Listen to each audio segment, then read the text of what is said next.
भगवान से ये एक चीज भूल से भी मत मांगना। दोस्तों, पुराने समय की बात है। आत्मदेव नाम के एक व्यक्ति का कोई पुत्र नहीं था। ऐसे में रिश्तेदारों और आसपास के लोगों ने ताना मारना शुरू कर दिया उसे।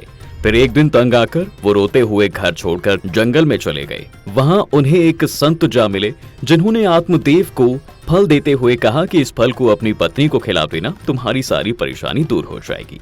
घर पहुंचकर आत्मदेव ने अपनी पत्नी धुंधली को ये फल दे दिया। उसकी पत्नी ने फल तो ले लिया, लेकिन उसे चोरी से गाय को खिला दिया और गाय गर्भवती हो गई। उसे एक सुंदर बछड़ा हुआ, उसका नाम रखा गोकर्ण। फिर धुंधली ने अपने पति से बिना बताए बहन के बेटे को खरीद लिया और उसका नाम धुंधकारी रखा।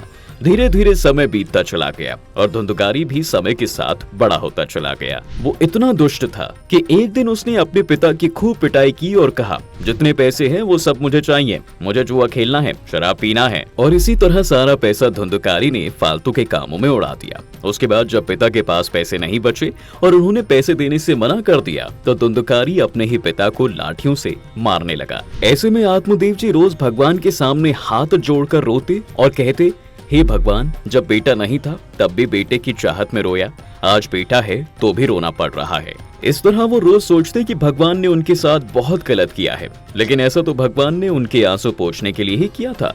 पहले भगवान ने उन्हें इसलिए पुत्र नहीं दिया था क्योंकि उन्हें पता था कि आत्मदेव के जीवन में अभी पुत्र सुख नहीं है।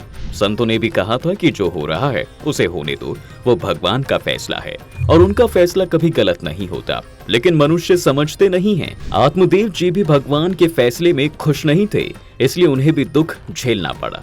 दोस्तों, अंत में जब उन्हें ये पता चला कि उनकी पत्नी ने संत जी द्वारा दिया फल नहीं खाया था, बल्कि उसे गाय को खिला दिया और धुंधकारी को अपनी बहन से खरीद लाई थी, तो उन्हें बड़ा दुख हुआ। जब वो गोकर्ण से मिले तो उन्हें वहां उससे ज्ञान की प्राप्ति हुई कि जीवन में आपका साथ कोई नहीं देता, चाहे वो आपकी पत्नी हो, पुत्र हो, यहाँ तक कि आपका शरीर भी आपका साथ नहीं देता। जैसे जैसे व्यक्ति की उम्र बढ़ती जाती है, आंखें भी साथ छोड़ने लगती हैं, कम दिखाई देना शुरू हो जाता है और कभी कभी पूरी तरह दिखाई देना ही बंद हो जाता है। हड्डियां कमजोर पड़ने लगती हैं और आखिर में कोई बुढ़ापे में चल ही नहीं पाता। इसलिए संसार में किसी भी चीज से ज्यादा लगाव नहीं रखना चाहिए। लगाव हमेशा आपके पीड़ा का कारण ही बनता है।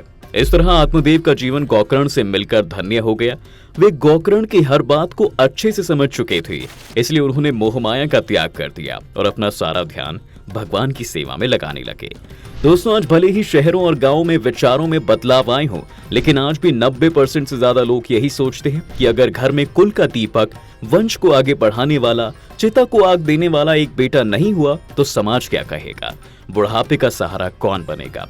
लेकिन सच क्या है ये तो आप भी जानते हैं। हाल ही में बिहार के एक नेता को उसकी बेटी ने अपनी किडनी डोनेट की।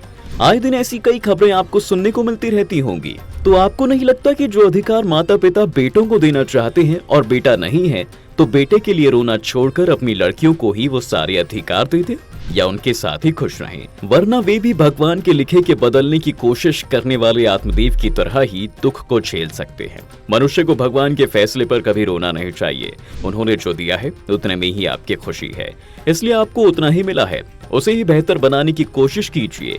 क्योंकि किसी चीज से ज्यादा मोह और किसी चीज के लिए ज्यादा लालच हमेशा आपको दुख ही देता है। जैसे कि आत्मदेव के साथ हुआ। क्या मीराबाई का कोई बेटा था? उनका कोई बेटा नहीं था, तो क्या मीराबाई अभागिन है? दोस्तों, संतों का कहना है कि अभागिन वो नहीं जिनके पास बेटा नहीं है, अभागिन तो वो हैं जिनके बेटे हैं, लेकिन एक भी बेटे का मन भगवान में नहीं लगता। किसी भगवान को याद नहीं किया, न गरीबों व भिखारियों को सम्मान किया, न ही उन्हें 2 वक्त की रोटी दी, यहाँ तक कि अपने ही माँ बाप को वृद्धाश्रम में छोड़ आया। इस प्रकार वो अभागिन माता पिता हैं जिनकी संतान धर्म से दूर है, भगवान से जुड़ना नहीं चाहती। वहीं जो लोग भगवान से जुड़े हुए हैं वो थोड़े में भी खुश हैं, वहीं लोग भाग्यशाली बने हुए हैं। दोस्तों, आपको क्या लगता है? हमें कमेंट करके जरूर बताएं।